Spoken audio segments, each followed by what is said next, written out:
Well, we've been talking a lot about the price of gas. It's not just, of course, an Isle of Man issue. It's not even the Channel Islands and here. But that is what we're going to be talking about because Joe Cox is joining us, who has responsibility for all the islands. Joe, you've just taken over this job. Must be obviously not the best sort of starting point. But obviously there's a massive amount of worry out there at the moment because, prices in the Isle of Man, what they are. And we'll come to that later. But should we start with reassurance? I mean, where are we going? What's going to happen next to people's bills when they get them?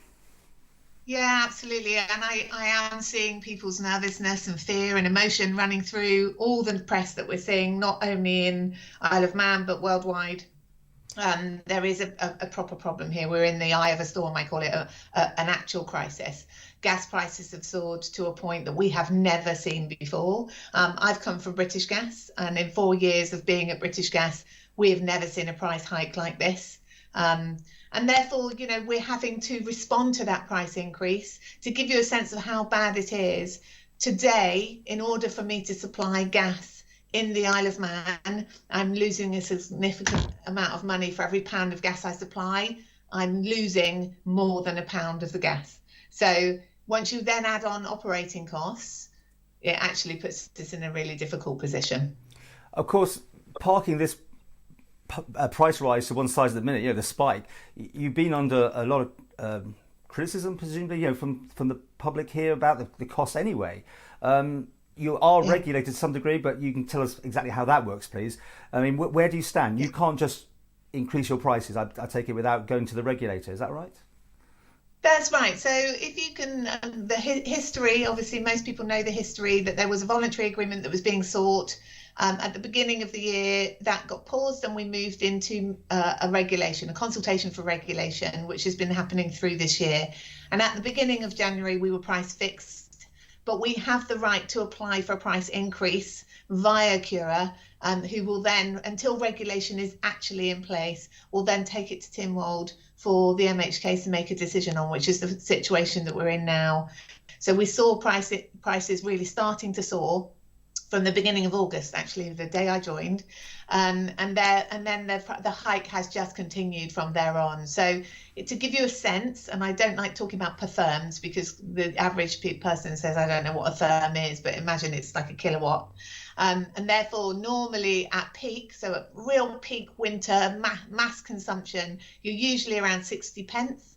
And we saw it peak out at £4 for that therm. So you've gone from a 60 pence average cost to a £4 cost. It's come down to 232, but you can imagine that's still times 5 what we're usually paying at this time of year.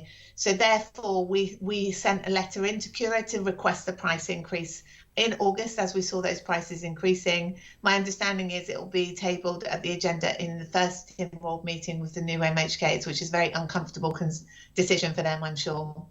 And what are you asking for? We're asking for 27.5%. And I know that makes people, sharp intake of breath. Are we being greedy? Are we jumping on the bandwagon? Are we just paying the shareholders? I can honestly tell you, hand on heart, that gives us a break-even point. So it doesn't even make us a profit at that 27% increase. We don't make any money on that. It just breaks even on the gas supply. And when people try and do the math and they say, yeah, but surely, you've had this amount of pot of gold that you've got from the years and years you've charged us a lot of money. I can understand people's perception of that, but the amount of money it costs us to maintain the gas infrastructure across the island. And of course, it's not just about maintaining the gas infrastructure. We're also building new infrastructure for new housing developments. And a lot of the time we have to make a decision that we're going to invest that money into the infrastructure before gas supply even starts pumping through that infrastructure and the houses are attached to the pipe.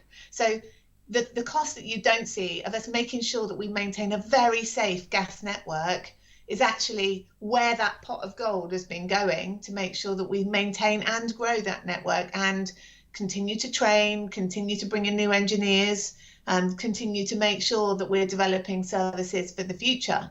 And therefore, when you get a price hike from 60 pence right up to £2.32 and £4, we are actually in a loss-making business today.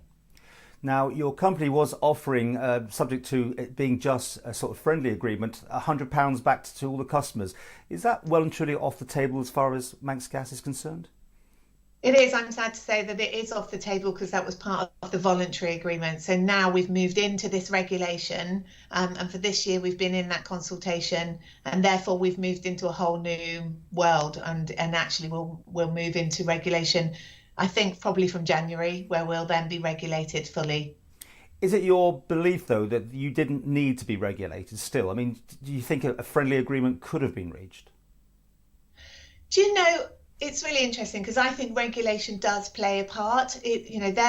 Their role in this is to remain impartial, to look at both sides of the argument. And actually, for me, I think that's always a benefit because we should both remember, and I'm working really closely with Cura, that there is a consumer in the heart of every decision that we make. So Cura has to keep us honest, but also have the voice of the consumer and make sure that they're feeding back to the consumer that they have checked our homework and we are being honest and their interest is at the heart of the decision making. This 27% is awful. It makes me feel awful putting this price increase in. But Cura will be checking our managed accounts and saying, is she telling the truth? Is she really at break-even point at 27% increase? And if they impartially say, yes, I do believe that these management, they get access to all of our data, I think that's a good role for them to play. And it should give the consumer reassurance that someone's making sure we're doing the right thing as a company. You know what it's like, though. Monopolies, people don't like them at all because they always have suspicions of, you can show one thing in your accounts, but you're obviously still keeping the lifestyle of all your executives and people in place. How do you respond to that? How do you say that to people you really are being a responsible company, having basically the monopoly? Yeah, I can understand. I've been in their seats and buying gas living in Guernsey, and it does feel uncomfortable because you think, well, if you're a monopoly, then what difference does it make where I go? You don't give me a choice. But actually, the reality is, on the islands, you don't have that economy of scale to have lots of entrants like you do in the UK. And reality is that the prices wouldn't be cheaper because there is the same cost to bring that gas onto the island. It doesn't matter who you are. If you then split that economy of scale and bring in another competitor, actually, for me, it wouldn't put the prices down. It would put the prices up because they wouldn't have the economies of scale. What I do think the regulator will do is make sure that they are keeping us honest. But I plan, and I always plan, right from coming into this seat, of leaning in and working with the government and making sure that we are growing our business and diversifying our portfolio with that carbon neutral agenda, bringing in new products and services, which means that we can potentially subsidise the gas costs by bringing in new revenue streams. The problem we've got as a company at the moment is that we don't offer any other services, right? We sell some boilers, but we actually don't offer anything around the edges of gas. So we need to be looking at new services, new technologies, new ways of driving revenue into the island that benefit the consumer, but potentially can subsidise my gas so that I'm not in this difficult situation that I've got nowhere to go because I've got nowhere else to lean on from a price point of view. Because potentially, I mean, gas will come to an end if you believe everything once we all go green. This is a company sort of that will come to an end in 30 years' time, potentially. Do you read it like that?